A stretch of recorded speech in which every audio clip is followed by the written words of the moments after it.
Коронавирустың жаңа нұсқасы тек екпе алғандарға жұғатыны рас па? Телеграмда қазақстандықтар әлемде тек науқастар мен вакцина алған адамдарға жұғатын сапиролог коронавирусының жаңа нұсқасы пайда болғаны туралы бөлісіп жатыр. Бұл жалған ақпарат деп хабарлайды Messaged KZ тілшісі StopFake KZ-ке сілтеме жасап. Суреттерді кері іздеуге арналған құралдардың көмегімен таралған үзінді тележүргізуші Елена Лихаманова жүргізген REN TV телеарнасындағы жаңалықтар шығарылымынан алынған анықталды. Арнаның сайтынан қарағанда бұл сюжет 2023 жылға 1 қыркүйекте шыққан. Онда коронавирустың жаңа сапиролог емес, спирола нұсқасы туралы айтылған. Жүргізуші оның бұрын ауырған немесе вакцинацияланған адамдар үшін қауіпті екенін айтқан. Алайда бұл тұжырым нақты емес, оны әртүрлі түсіндіруге болады.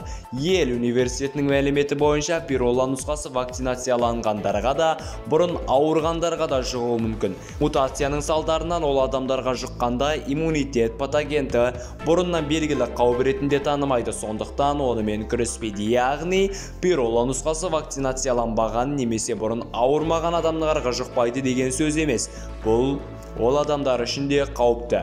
Қорыта айтқанда, таралған видео көрермендерді шатастырады. Спирола нұсқасы вакцинацияланбаған адамдар үшін де, вакцинацияланғандар үшін де, ауырған адамдар үшін де өте қауіпті.